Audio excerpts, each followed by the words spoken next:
Junior డాక్టర్లు సమ్మె బాట పట్టడంతో ఒక్కసారిగా రోగుల పరిస్థితి అగమ్య గోచరంగానే మారిందనే చెప్పాలి. ప్రస్తుతం మనం కడప రిమ్స్ లో ఉన్నాం. ఇక్కడ ఏదైతే గత కొంతకాలంగా రిలే నిరాహార జిఎస్ఎల్ మెడికల్ ఇన్స్టిట్యూషన్స్ మరియు కిమ్యూ ఇంటర్నేషనల్ యూనివర్సిటీ భాగస్వామ్యంతో ఇండియన్ అలైన్డ్ ఎంబీబీఎస్ కోర్స్ అడ్మిషన్లు అందిస్తోంది నియో. దీక్షలు చేస్తున్నటువంటి జూడాలు ఒక్కసారిగా ఈ రోజు అత్యవసర సేవలను అంటే నిన్నటి నుంచి కూడా అత్యవసర సేవలను పూర్తిగా బంద్ చేసినటువంటి పరిస్థితి. దీంతో ఒక్కసారిగా ఏదైతే రిమ్స్ లో రోగుల పరిస్థితి దయనీయంగా మారిందనే చెప్పాలి. రోగులకు ఓ రకంగా వైద్య సేవలు అందించాల్సినటువంటి జూడాలు సమ్మె బాట పట్టడంతో కూడా కేవలం కొంతమంది డాక్టర్లు ఉన్నటువంటి డాక్టర్లతోనే విధులు నిర్వహిస్తున్న పరిస్థితి కనిపిస్తుంది. మరోవైపు ఏదైతే రాత్రిపూట విధులు కూడా ఒక్కసారిగా ఏదైతే జూడాలు రాని కారణంగా నర్సింగ్ కళాశాలకు సంబంధించినటువంటి వాళ్ళను ఇక్కడ వినియోగించుకున్నటువంటి పరిస్థితి. అంటే నర్సింగ్ కాలేజీ వాళ్ళను కూడా ఇందులో అంటే దాదాపు వాళ్ళను రకంగా పిల్లలు ఎవరైతే నైట్ డ్యూటీలు కూడా వేసి వారిని వేధిస్తున్నారన్నటువంటి ఆరోపణలు కూడా బలంగా వినిపిస్తున్నాయి. ఎందుకంటే వైద్యులు చేయాల్సినటువంటి వైద్య సేవలను ఒక రకంగా నర్సింగ్ విభాగం వారితో చేయించడం కూడా పలు విమర్శలకు దారితీసిన పరిస్థితి. ఏదైతే జూడాలు సమ్మె బాట పడినప్పుడు ఎవరైనా ఎమర్జెన్సీలో కొంతమంది వైద్యులను ఉపయోగించాల్సినటువంటి రిమ్స్ సూపరింటెండెంట్ కూడా కేవలం ఏదైతే నర్సింగ్ కళాశాల వాళ్ళ పైన ఒత్తిడి తెచ్చి తీవ్రమైనటువంటి ఒత్తిడి తెచ్చి ఆ నర్సింగ్ కాలేజీలో ఉన్నటువంటి నర్సింగ్ విద్యార్థులతో వైద్య సేవలు అందిస్తున్నారన్నటువంటి విమర్శలు కూడా ప్రధానంగా వినిపిస్తున్నాయి.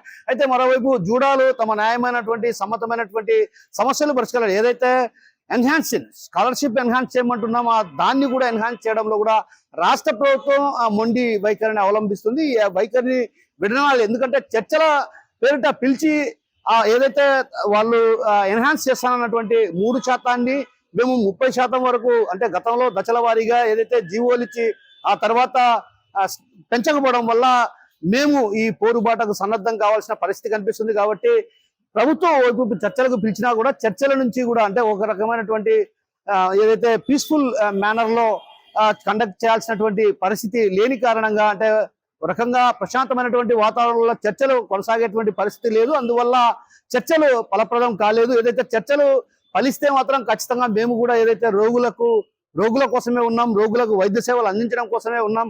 కానీ విధి లేని పరిస్థితుల్లో పోరుబాట పట్టాల్సినటువంటి పరిస్థితి వచ్చింది.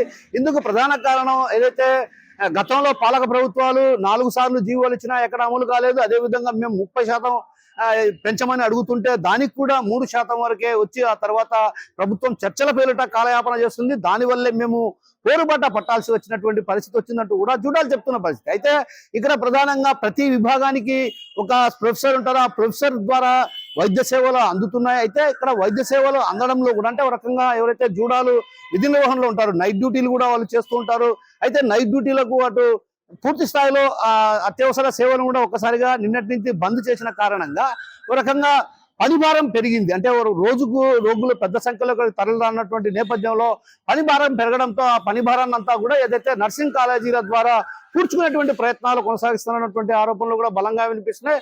అందులో భాగంగానే కడప నగరంలో ఉన్నటువంటి పలు ఏదైతే నర్సింగ్ కళాశాల యాజమాన్యాలను కూడా ఒక రకంగా వారిపై ఒత్తిడి తెచ్చి నర్సింగ్ కాలేజీలో ఉన్నటువంటి పిల్లలతో ఇక్కడ వైద్య సేవలు అందిస్తున్న పరిస్థితి కనిపిస్తుంది. మరోవైపు అత్యవసర సేవల్లో కూడా వారినే వినియోగించుకోవాల్సినటువంటి పరిస్థితి ఉంది. కాబట్టి ఈ నేపథ్యంలో రాష్ట్ర ప్రభుత్వం ఒక రకంగా పునరాలోచించాలి. అదేవిధంగా ఏదైతే చర్చలు ఫలప్రదం అయ్యేలా చూడాలి. ఎందుకంటే రోగుల సమస్యలు తీవ్రమైనటువంటి సమస్యలతో వచ్చేటువంటి రోగులు ఎక్కువ మంది ఇక్కడ ఉంటారు. కాబట్టి వారి సమస్యలను పరిష్కరించే దిశగా అడుగులు వేయాలి. లేకపోతే మాత్రం భవిష్యత్తులో రోగులు మరింత తీవ్రమైనటువంటి ఇబ్బందులు పడే పరిస్థితి వస్తుందన్నటువంటి భావన వ్యక్తం అవుతున్నటువంటి పరిస్థితి ఉన్న నేపథ్యం. కాబట్టి రాష్ట్ర ప్రభుత్వం కూడా ఏదైతే వైద్య ఆరోగ్య శాఖ మంత్రి సత్యకుమార్ కూడా ఈ వ్యవహారంలో జోక్యం చేసుకోవాలి. సౌద్రమైనటువంటి వాతావరణంలో చర్చల పేరిట పిలిచాలి. చర్చలు పిలిచిన తర్వాత కొంత అంటే ఒక రకంగా ప్రభుత్వం మెట్టు దిగి రాకపోవడం పైన కూడా కొంత మేము అసంతృప్తిని వ్యక్తం చేస్తున్నాం. మెట్టు దిగి వస్తే మాత్రం చర్చలో ఒక రకంగా కొలిక్కి వస్తే మాత్రం